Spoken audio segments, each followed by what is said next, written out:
Hi and welcome to Coach's Corner. This week we're talking Ponca City Boys Track with Alan Hibler, our basketball coach and our boys track coach. Coach, as we wind things down, we've got, as we record our program, about 4 weeks of school left, but you still have quite a bit of track season left too. We do. We have 3 track meets left leading up to the, 2 track meets left leading up to the regional meet on May the 10th. We're going to go to Edmond North this Thursday for a track meet.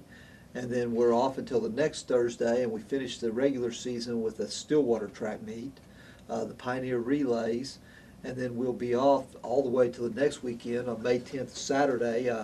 We're hoping, really hoping, that we get to go to Claremore for regionals.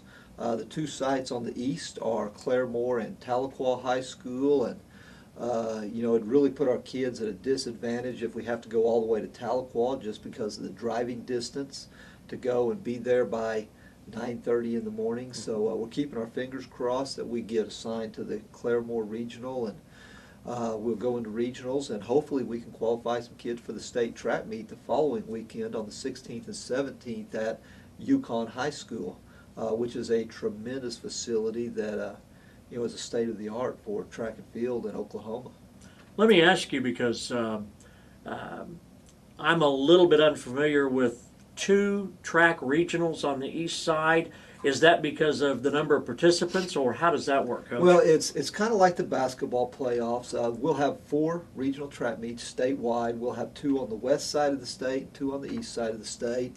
Of course, there are 32 Class 6A schools, and there will be 8 teams assigned to each regional, boys and girls teams. So a total of 16 if you take the boys and girls teams at each regional site. And they take a coach's poll.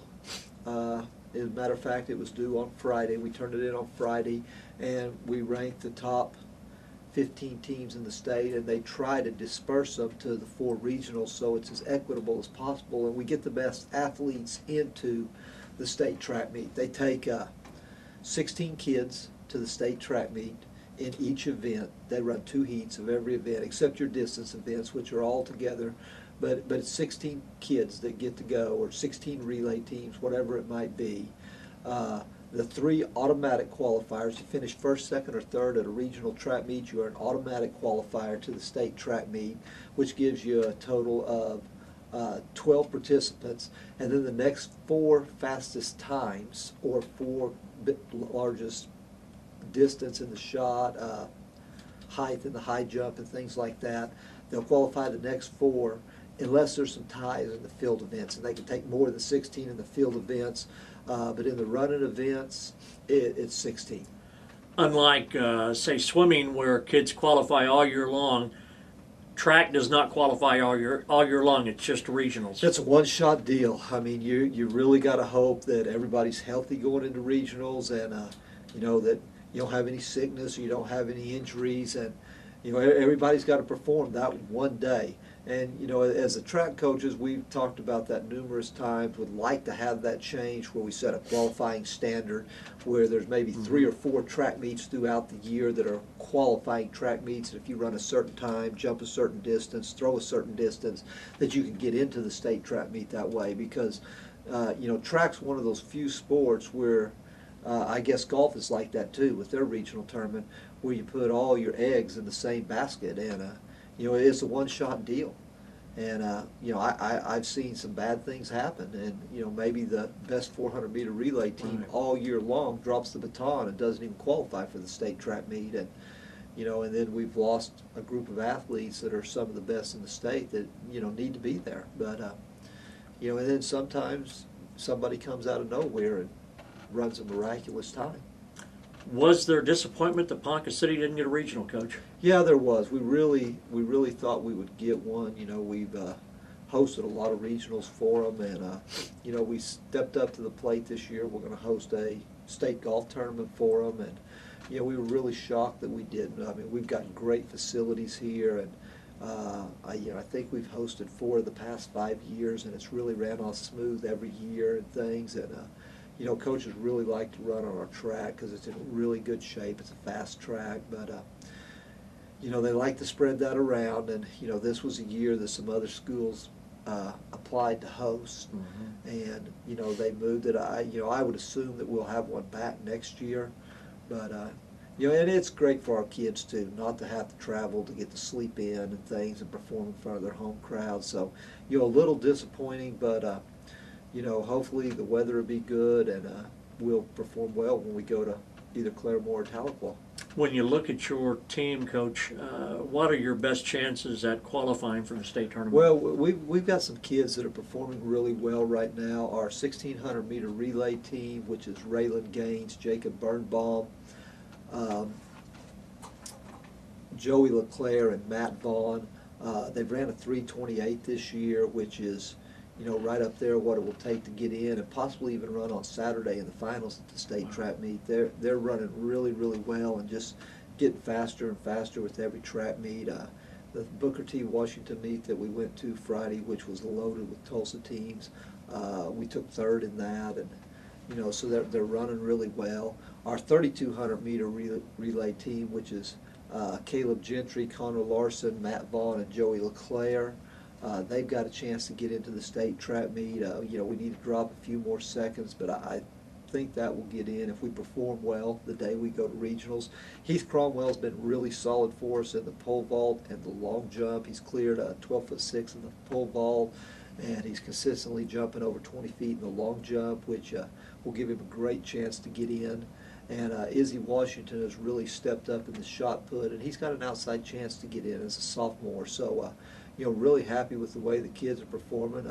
We're injury-free right now. I mean, we had some injuries early, but everybody seems to be healthy, and we're going to get a couple quality workouts in this week. The weather's cooperated for the first time in years.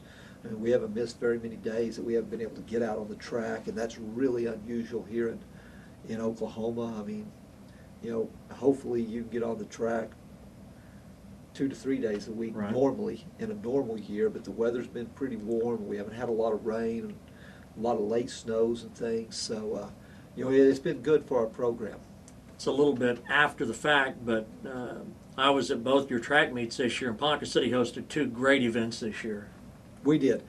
We had our largest high school track meet since I've been here. This is the 8th year that I've been involved in it, and we had nearly 35 teams, Class A schools all the way to Class 6A schools. All over 1,000 competitors entered in the track meet, and it was just outstanding. The weather was good, and we got to see some great athletes on our track. Some great times were ran and things. And then the junior high meet was also a lot larger. I mean, I think it helped us with moving that to earlier in the day start time and things, and it was a great opportunity for our junior high kids and our high school kids here to get on their home track where their parents could see them run, because track's a little different. It's hard for parents to see kids run because they have jobs and things, and the track meets are held during the middle of the day, and parents can't get off work and things, so it's always nice when you can display your kids at home in front of the fans. I would imagine that your sport, though, is like a lot of sports. When the weather gets warmer, the speed increases, the shot put goes farther, the discus goes far. When the weather warms up, so probably with 3 weeks until you begin your regionals, there's some kids that are going to find that maybe they're faster or stronger than they thought originally. Well, our throwing events, our jumping events, our sprinting events, I mean, those kids, we're at the time of year, as the weather warms up, they're really going to begin to drop time. And, our mile relay, that's evident. I mean, we had ran 3:38, and now we're down to 3:28. And I think we're going to get down around 3:24, 3:23 before the year is over, as long as we get good weather and everybody stays healthy. The only thing that the heat really affects is our distance events, our 1,600-meter runners, our 3,200-meter runners, just because of the distance. They'd like to run when it's a little cooler, in the 50s, low 60s, but that's just something we'll deal with as we go. It's an every year thing. We just got to keep them hydrated and keep them out of the sun before their events, and they usually perform pretty well. Coach, I appreciate it. Anything else we want to talk about before we let you go? Hope this weather continues. Absolutely. No severe weather. Yeah, absolutely. Alan Hibler, he's our track coach for our boys track program on this week's edition of Coach's Corner.